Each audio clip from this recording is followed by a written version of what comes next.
नमस्कार, मैं स्वीटी और आप देख रहे हैं द एसटी न्यूज। नेता प्रतिपक्ष विजय सिन्हा ने सीधे तौर पर नीतीश कुमार पर हमलावर हुए और कहा कि हमारी पार्टी में लोग रिजर्वेशन लोगों की नहीं होती है, अपने दम पर अपने मेहनत से आते हैं और जुड़ते हैं। तो ऐसे ही क्या कुछ कह रहे नेता प्रतिपक्ष विजय सिन्हा, उनकी बातों को आप सुनिए। जमात की राजनीति करता है और भारतीय जनता पार्टी वह पार्टी है जहां पर सीट का रिजर्वेशन पहले से नहीं होता है। कोई भी कार्यकर्ता अपने कर्म से, अपने मेहनत से शून्य से शिखर तक पहुंच सकता है। ये 3 उपचुनाव में जो भी जीत हुआ है उसमें लोगों ने देखा है और तीनों स्टेट के चुनाव में आज आपने देखा कि जो अंतिम पंक्ति में बैठा हुआ व्यक्ति है वह प्रथम पंक्ति पर बैठ करके स्टेट का मुख्यमंत्री बना।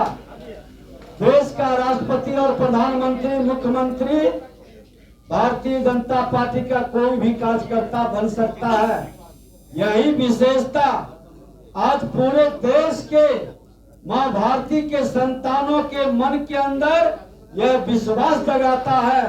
अब मोदी जी का वह गारंटी स्पष्ट झलकता है कि कोई भी इस धरती पर जन्म लिया है, किसी जाति, धर्म, क्षेत्र, भाषा का है, वह मां भारती का संतान जो ईमानदारी के साथ राष्ट्र की सेवा के लिए, समाज की सेवा का संकल्प लेकर चला है, उसको इस लोकतंत्र में प्राथमिकता मिल सकती है। यह राजतंत्र नहीं है।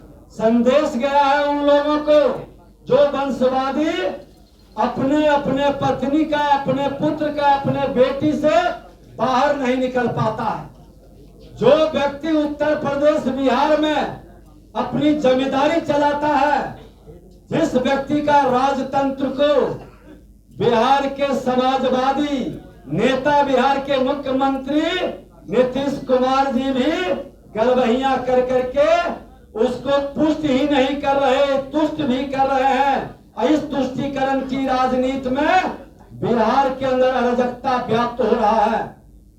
अब हमारी बच्चियां निकलती है, गोली मार दी जाती है। मसौरी के अंदर जुआ निकलता है, गोली मार देते हैं।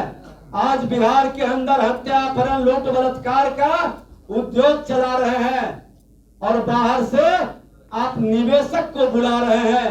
अरे जिस स्टेट के अंदर लॉ एंड ऑर्डर नहीं होगा, कानून का राज नहीं होगा, भ्रष्टाचार पर लगाम नहीं होगा, जहां क्रिमिनल और करप्शन का बोलबाला रहेगा, वहां निवेशक निवेश कैसे करेगा।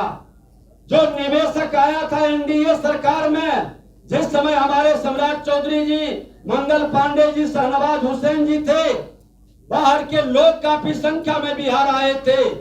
उसके मन के अंदर लगा था कि हम इस धरती से जन्म लिए हैं, बाहर में बड़े उद्योगपति कहलाते हैं, हमारा धर्म बनता है, अपने बिहार के नौजवानों को, बिहार के बेटा को भी रोजगार देंगे। और जब आने इथनॉल में कई लोग आए थे, आज बहुत लोग पलायन के लिए क्यों विवश हो रहे हैं। कई लोग बाहर से आकर के इन्वेस्ट नहीं कर रहा और बाहर जाने के लिए। और आज जिन लोगों को आपने बुलाया है, माननीय मुख्यमंत्री जी, आप श्वेत पत्र जारी करिए कि जो पिछले बार आया था वही सारे चेहरे इस बार हैं। वो सिर्फ देखने आया है कि इन लोगों के मन के अंदर कोई बदलाव है। जंगल राज के भाव को जनता राज आप कर रहे हैं प्रेस मीडिया के सामने, लेकिन ये गुंडा राज में तब्दील कर रहा है। गुंडा राज को खत्म करने की इनमें क्षमता है या नहीं है, यह देखने के लिए इन्वेस्ट करने के नाम पर ये लोग कुल मौन है और गौन है। बिहार में वो सभी फैक्टर हैं, सभी तत्व और एलिमेंट है, हमारा कुशल श्रमिक है, उद्योग के लिए जो वातावरण चाहिए वो सारी व्यवस्था है, लेकिन उद्योग क्यों नहीं लग रहा? बड़े बड़े उद्योगपति को आप जमीन नहीं दे रहे, आप लैंड बैंक नहीं बना सके 18 वर्षों के अंदर, फिर उद्योग लगाने का सपना कैसे देखते हैं? बिहार के नौजवानों को आप दूसरे राज्य में मजदूरी करने के लिए विवश करके मजदूर बना रहे हैं। आपके रहते जब जब राजद के लोग सत्ता में आया है, यहाँ का व्यापारी, यहाँ का उद्यमी, यहाँ का निवेशक यहाँ से पलायन किया है। जो भी सम्मान से जीना चाहता है उस इस स्टेट में, आज तो हमारे नौजवान भी जो बच्चे हैं यहाँ पढ़ना नहीं चाहता। आपके इंजीनियरिंग कॉलेज में आधा से अधिक सीट खाली क्यों रह गया? जवाब दीजिए मुख्यमंत्री जी। यही बच्चे अपने इसके माता पिता कर्ज लेकर के खेत बेच करके दूसरे राज्य में पढ़ाना चाहते हैं। बिहार में बच्चे को क्यों नहीं पढ़ने देना चाहते हैं? क्योंकि उसकी सुरक्षा की गारंटी नहीं है।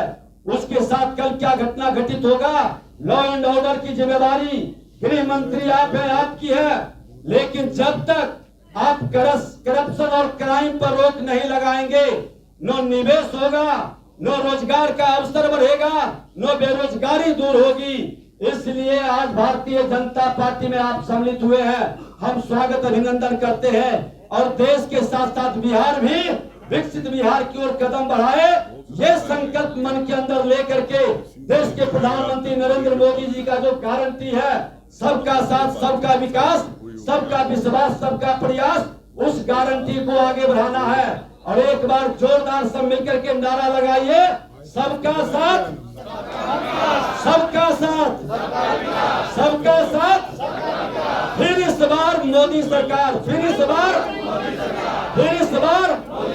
तो आपने साफ तौर पर सुना कि नेता प्रतिपक्ष विजय सिन्हा ने सीधे तौर पर नारेबाजी करवाते हुए, लोगों से नारे लगाते हुए खुद नारे लगाए कि सबका साथ, सबका विकास पर ही नरेंद्र मोदी चलते हैं और फिर से प्रधानमंत्री नरेंद्र मोदी बनेंगे। ऐसे ही तमाम खबरों के लिए देखते रहें द एसटी न्यूज़।